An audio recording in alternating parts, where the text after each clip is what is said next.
안녕하세요. 김유갑의 경제부동산입니다. 구독과 좋아요, 알림 부탁드립니다. 2019년 11월 13일 수요일입니다. 집값이 6년째 폭등 중이라서 폭락장은 반드시 오는데 문제는 서울의 경우 얼마가 하락하더라도 하락폭의 2배 이상 다시 오르기 때문에 서울에 내 집 마련을 하여야 한다는 것입니다. 특히 인구 감소와 1, 2인 가구 증가가 뚜렷해지는 상황이라서 지방이나 서울에서 먼 경기도보다는 서울의 미래 전망이 훨씬 밝고 안정적입니다. 글로벌 증시가 큰 폭으로 조정 중이며 안전자산인 달러와 금, 은은 크게 상승 중입니다. 서울 아파트 반드시 잡아라. 폭락 후에 결국 더 많이 폭등한다. 제가 계속 폭락을 강조하다가 이제 폭등 얘기를 하니까요, 사람들이 무슨 시점이 바뀌었느냐 이러는데 절대 그렇지는 않습니다. 여러분들이 지금은 너무 상투장이라 잘못 잡게 되면요, 패가 망신해요. 정말로. 물론 집은 있어야 돼요. 저는 폭락론자가 아니라고 분명히 그랬어요. 굳이 하나 따진다면 집값은 계속 오른다는 주의예요. 지금은 너무 많이 뛰었기 때문에 신중하라는 뜻이지, 뭐 집을 갖다 무조건 잡지 말라 그런 뜻이 아닙니다. 여기 보시면 집값이 이렇게 많이 폭락하였지만 결국 2배 이상 올랐네요. 지금 계속 뭔가 모르게 떨어졌다 올랐다 떨어졌다 올랐다 떨어졌다 올랐다 하는데 결국 올라가지고 올라간 사람들이 돈을 벌었다는 거예요. 서울과 서울 접근성 있는 곳은 결국 상승합니다. 보시면 여기 서울, 이 서울 지역은 딱 한번 크기를 보세요. 파주, 연천, 포천이 있는데 이 인천까지 포함해서 약 15분의 1 정도 규모밖에 안 돼요. 땅이 제한적이었습니다. 그리고 사람은 여기에 몰집돼 있어요. 최근 인구가 줄어드는 것은 서울에 살기 싫어서 줄어드는 게 아니라 쾌적성이 좋아진까 덕이에요. 자, 이제 서울 전역은요, 어디 할 것 없이 다 좋다고 할 수 있어요. 앞으로 10년이 지나든 20년이 지나든 서울 집값은 계속 올라갈 수밖에 없습니다. 다만 서울에서도 핵심적인 이 강남은 더 무궁무진하게 전망이 밝아요. 그 다음에 이제 서울 내가 접근을 못한다 그러면 서울 인접지역, 굳이 따지면 5에서 10km, 5km 이내면 좋겠죠. 여기 보시면 고양, 의정부, 뭐 구리, 하남, 성남, 과천, 안양, 광명, 부천 이 일대는 괜찮습니다. 집이 헌 거라도 상관이 없어요. 그 다음에 더 중요한 것은 이제 강남 인접입니다. 서울의 꽃은 강남이기 때문에 굳이 서울에서 뭐 여기 광화문에서 가까운 거리를 따지는 게 아니라 강남 중심으로 따져보는 게 좋아요. 그래서 강남 같은 경우는 10에서 20km, 하남, 성남, 용인, 광주, 의왕, 과천, 안양, 광명 이 일대가 서초 강남권에서 가깝기 때문에 집값이 비싼 것이고 앞으로도 전망은 밝은 거예요. 그 다음에 GTX, SRT 이제 서울에서 거리는 멀지만 교통 접근성이 강하다. 여기 화성 같은 경우 GTX, 뭐 여기 파주에서도 올 수 있잖아요. 이렇게. 그 역사 인근은 괜찮아요. 다 좋다는 게 아니라 그 역사 인근만. SRT도 마찬가지입니다. SRT도 여기 수서 쪽, 뜨고 여기 수원 쪽도 SRT, 그리고 나중에 이제 지제역 이처럼 SRT 쪽도 상당히 그 인근은 괜찮다. 또한 서울 접근성이 강한 거. 그러니까 전철이 어떻게 빨리 접근해가지고 한 30분 정도 또는 40분 정도 돌파하는 거. 1시간은 좀 멀어요. 그 다음에 직주 근접. 뭐 서울까지는 안 가더라도 그 일대 직장이 아주 많은 곳들. 뭐 이런 곳들이 해당됩니다. 크게 서울, 서울 인접, 강남 인접, 이 교통이라든가 서울 접근성 이 4가지 꼭 기억하시기 바랍니다. 이곳들이 뛴다. 자, 오늘 하는 방송에서 이게 가장 중요합니다. 여러분들 이거 꼭 기억을 하세요. 집값은 여기 보세요. 이게 눈금이 하나, 그리고 눈금이 하나 떨어질 때는 하나를 떨어집니다. 이렇게. 예를 들면 2002년에서 2005년이 바닥이었어요. 올라갈 때는 2배가 올라갑니다. 눈금 2개 올라갔잖아요. 여기. 자, 2007년, 2009년까지가 2개가 올라갔어요. 정말 폭등했죠. 그리고 또 눈금 하나가 떨어집니다. 이때 2013년 정말 많이 떨어졌어요. 물론 금매는 더 밑에 있겠죠. 자, 그 다음에 2018년까지 폭등했잖아요. 물론 떨어졌다가 2019년 지금도 올라가고는 있는데 대략 눈금 2개가 뛰었네요. 그리고 실질적으로 이제 하락장이 돌아온다면 눈금 하나가 떨어질 거예요. 이거 하나도 어마어마합니다. 거의 30%에서 40% 폭락이에요. 폭락. 자, 올라갈 때는 거의 지금 2배 이상 뛰었잖아요. 100% 뛴 거죠. 이렇게 보시면 돼요. 그 다음에 여기 보시면 정부 규제 이제 다시 또 이제 상승장 2022년을 기점으로 해서 다시 올라간다면 또 여기까지 올라가요. 결국은 이 떨어진 폭보다 올라간 폭이 2배씩 크면서 우상향을 이렇게 하는 거예요. 이해 가셨죠? 이 설명을 하려고 하는 게 아니라 오른쪽이 중요해요. 그럼 현재 시세는, 자, 1번이 현재 시세인데 항상 허리예요, 허리. 서울 기준으로 잡았을 때. 왜 이게 허리가 무슨 말이냐? 자, 여기 지도를 잘 보세요. 여기 그래프를. 지금 항상 보면 얘가 허리 부분에 있어요. 왜? 결국 떨어지다가 또 올라갔잖아요. 여기 허리 부분이네요. 맞죠? 얘도 결국은 폭락을 하더라도 또 여기를 딛고 또 올라가기 때문에 허리 부분인 거예요. 여기도 보세요.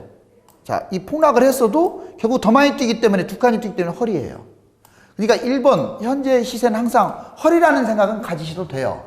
다만 이제 빚을 너무 많이 지고 하면 아무리 허리라도 어깨까지 올라가는데 이게 이자 갖고 뭐하고 하면 그게 남는 것이 없기 때문에 조심하라고 할 뿐이지, 서울 잡으면은 결국은 다 올라간다는 것은 맞는 사실이에요.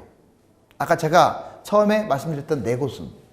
그런데 이제 2번이 먼저 올 가능성이 커요. 왜? 지금 4에서 약 6년, 실질적으로 6년째 지금 폭등 중이잖아요. 그렇기 때문에 계속 10년까지 폭등한다, 이건 다 거짓말입니다. 그렇게 10년까지 올라가면요, 그 뭐 집값 우리나라 거품물 아마 터질 거예요. 10년은커녕 앞으로 1, 2년도 장담 못해요. 그러니까 너무 올라가는 것에 이제 포커스를 두지 마세요. 지금도 폭등을 안 하고 거기서 빌빌거리고 있잖아요. 상승장에서 거래가 뒷받침이 되지 않으니까 그래요. 자, 그러면 그 다음 뭐냐? 2번입니다. 먼저 떨어지는 게 와요. 왜? 지금 현재 상태는 여기에요. 이렇게 가는 것보다 떨어졌다 올라갈 가능성이 커요. 그렇기 때문에 그럼 2번 무릎까지 떨어질 거예요. 아마 무릎이든 발바닥이든 아무튼 떨어집니다. 그렇기 때문에 이게 먼저 오니까, 이 폭등보다 이게 먼저 오니까 웬만하면 기다리라고 하는 거예요. 근데 나는 미치겠다 정말로, 그러면 잡아도 돼요. 뭐 돈 좀 있으면 뭐 떨어졌다가 결국은 3번 보세요. 회복한 거, 이 떨어진 거에 2배가 뛰어요.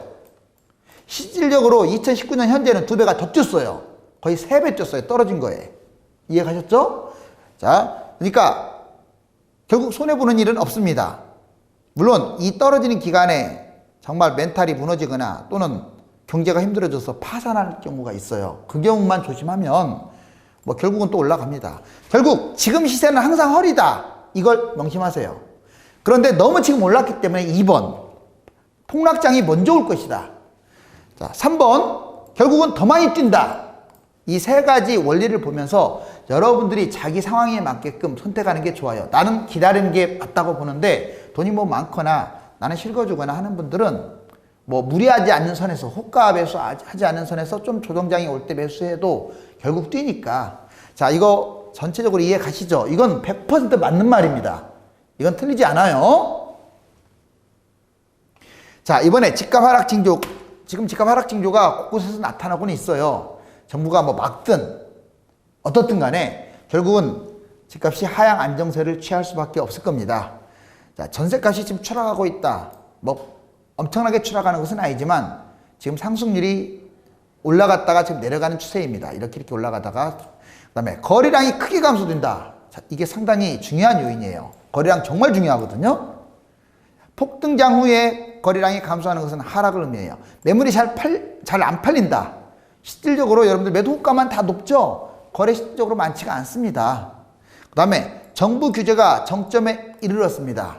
물론 지금 정부가 적극적으로 지금 대시를 안 했을 뿐이지 또 언제 어떻게 바뀔지 모르는 거예요. 그 다음에 주가가 추락하고 경제가 나빠진다. 자, 지금 가장 큰 두 가지는 거래량이 크게 감소한다와 주가가 추락하고 경제가 나빠진다. 이 두 가지예요. 두 가지. 나홀로 집값만 올라갈 수가 없어요. 그건 일시적인 현상이에요. 금융위기가 안 와도요, 여기서 주가가 좀 더 밀리거나 또는 글로벌 경제가 지금 계속 안 좋아지고 있는데 계속 이어진다면 이건 볼 것 없이 집값도 아주 엄청난 실물 경기에 타격을 줍니다. 실거주와 무주택자 그리고 청년층이 매입한다. 그러니까 실거주 무주택자들은 부동산에 대해서 잘하는 사람이 아니에요. 오죽하면 상승장에 집을 안 잡았겠어요. 멘탈이 약한 분들이라고요. 청년층이 무슨 경험이 있어서 집을 잡겠어요. 그죠? 자, 이처럼 좀 부동산에 대해서 잘 모르는 일반인들이 특히 지방에서 원정이 오거나 이런 사람들이 집을 많이 매수한다. 이것은요, 집값 하락의 전조징후입니다. 자, 이 6가지. 그런데 이제 2010년 하락장과 닮은 꼴이 2019년 11월. 정말 닮았어요. 여기 보시면 이게 지금 집값입니다. 노란 게 집값이에요. 계속 올라갔죠. 2019년, 18년에 좀 서프라이 무익들이 잠깐 빠진 듯 하다가 또 올라갔어요. 그러다가 2019년부터 서서히 안정되면서 이렇게 하는 듯 하다가 실질적으로 2010년부터 급추락하는 거예요. 13년까지. 자, 이 모양을 잘 보세요. 이 모양, 끝부분 모양을. 거래량 보세요. 거래량도 이렇게 출렁출렁 하다가 어떻습니까? 계속 지금 이렇게 감소하고 있죠. 그래서 결국은 이때 거래량이 아주 계속 거래량도 함께 추락을 하게 돼요. 그런데 이 뒷부분하고 지금 현재 이게 지금 현재 모양이거든요. 자, 현재 19년 자 9월 달까지 현재 이렇게 급추락하고 급추락할 모양인데 이번에 이제 2007년 한번 여기 한번 봐보세요. 자, 이 모양 잘 보시면 이 모양과 이 모양이 딱 닮았으면 알 수 있어. 그쵸? 정말 똑같잖아요. 쌍둥이처럼. 떨어졌다가 좀 올라간 모습 했는데 결국은 추락을 했어요. 2013년까지. 여기도 보세요. 지금 올라가는 듯 하지만 결국은 시세가 추락할 가능성이 높고요. 거래량은 지금 계속 지금 정점이 낮아지면서 추락하고 있어요. 자, 여기는 올라갔다가 크게 올랐다가 여기서부터 거래량이 급추락을 합니다. 즉 2009년부터 10년까지 이 모양과 19년 이후에 이 모양이 너무나도 지금 쌍둥이처럼 닮아 있다고요. 결국은 집값 하락이 이어질 것이다. 자, 그러면 서울 집값은 계속 오르느냐? 계속 오르진 않는다고 제가 얘기했어요. 자, 선택은 여러분들의 몫이지만 서울은 폭등락이 계속 반복됩니다. 자, 첫 번째, 근데 장기적으로 내가 올라가느냐? 이제 폭락했다 올라간다는 뜻이에요. 한국 첨단 산업이 계속 발전됐어요. 우리나라가 단순하게 세계 경제 12국이 문제가 아니라 미래를 선도한 그런 산업들이 발달하고 있는 거예요. 그렇기 때문에 특히 반도체 같은 경우는 대단하잖아요. 그래서 우리나라는 미래 글로벌 입지가 계속 올라갈 가능성이 높습니다. 영토의 한계로 희소 가치가 지속적 증가. 즉 서울 같은 경우는 땅이 좁아요. 계속 올라갈 수밖에 없습니다. 희소성 때문에. 세 번째, 경기와 지방 사람들이 지금 서울로 진입 못해서 안달이 났어요. 이건 앞으로도 계속 그럴 거예요. 이건 해외도 그래요. 실질적으로. 그렇기 때문에 집값이 뛸 수밖에 없어요. 네 번째, 고령화 저출산, 이거 서울 집값에 크게 영향 안 줍니다. 분명히 제가 집어서 말씀드렸어요. 자, 앞으로 20년, 30년까지도요, 고령화 저출산은 서울에 결정타는 주지 못해요. 서울 선호 현상이 계속 증대되기 때문에. 다만 지방과 경기는 치명적이 돼요. 이건 실제로 일본에서도 증명됐고요. 자, 고령화가 진행된 다른 나라도 마찬가지입니다. 다섯 번째, 선진국, 해외 핵심 도시, 집값이 지속적으로 상승하고 있다. 자, 선진국에 그런데도 저출산되고 뭐 고령화 됐어도요, 핵심 지역들, 도시, 그러니까 런던이라든가 뭐 뉴욕이라든가 뭐 동경이라든가 이런 데는 계속 집값이 올라가고 있어요. 또 파리도 마찬가지고요. 그 다음에 글로벌 10대 도시, 사실상 서울은 앞으로 10대 도시 이상이 될 거예요. 우리나라가 경제적 파워가 상당하기 때문에 서울이 지금 갈수록 순위가 높아지고 있거든요. 인지도도 그렇고. 그렇다면 외국인 투자자들이 대폭 증가하고 있어요. 특히 중국인들이 많이 지금 우리나라 집을 매수하고 있거든요. 자, 그런데 이제 미국, 유럽, 바로 이 한일 열풍까지 해가지고요. 이제 우리나라 또 외국 관광객이 정말 많이 오지 않습니까? 자, 우리나라가 개방이 되면 될수록 해외인도 우리나라에 오게 되고, 그러면 우리나라의 집을 살 확률도 높아진다는 거예요. 자, 이처럼 총 6가지가 서울 집값 장기적으로 끌어오르는 이유입니다. 폭락문자들이 계속 이렇게 폭락한다 하고 끝이잖아요. 물론 다 그렇지는 않아요. 거기에 넘어가시면 안 됩니다. 지금은 너무 집값이 높기 때문에 잡지 말라는 겁니다. 조심해라. 기다려라. 이거예요. 자, 서울 집값 결국은 여기 그래프가 또 보여주고 있네요. 자, 이렇게 여기서 이렇게 떨어졌다가 2006년부터 이렇게 올라갔다가 결국은 2013년까지 떨어졌다가 또 올라갔다가 뭐 얼마가 올라가든지 간에 결국은 또 추락할 수밖에 없어요. 아까 제가 말씀드린 대로. 결국은 서울 집값은 우상향하면서요. 실질적으로 이 바닥 시세보다 2배 이상 뛰었어요, 지금. 2013년 바닥 시세보다. 자, 노란 게 지금 강남이고 더 쪘죠. 그다음에 파란 게 강북인데 그럼 경기도는 어떻냐? 이렇게 보시면 돼요. 경기도는 거의 비슷해요. 경기도는 거의 비슷합니다. 그나마 서울 인접 지역이 뛰어졌고요. 서울에서 거리가 먼 지역이나 교통이 불편한 곳들은 떨어졌어요. 10년 전보다. 참고하세요. 앞으로도 계속 그런 현상이 벌어질 거예요. 소득 분위별 소유주택 수. 자, 부자들하고 부동산은 그냥 일치한다고 보셔야 돼요. 즉 내 집이 없는 사람은 절대 부자가 될 수 없다는 통계입니다. 여기 보시면 1분위부터 10분위까지 소득 분위를 따져보자고요. 자, 1분위가 제일 가난한 하위 10%, 2,400만 원이라고 하면 10분위 상위 10%, 8억 1,100만 원. 이렇게 이제 우리가 주택 자산 가격을 한번 세워보자고요.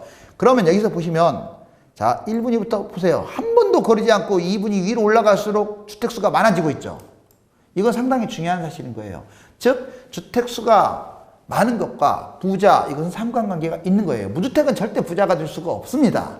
그리고 물가 상승도 있기 때문에 엄청난 손실을 감수해야 돼요. 다만 지금 같은 아주 꼭지장에서는 집 못 잡아서는 안 달라서 안 돼요. 그리고 무주택이 뭐 나쁘다고 하니까 빌라나 오피스텔 이딴 거 잡으면은요 오히려 더 손해봐요. 집은 항상 아파트로 접근하시기 바랍니다.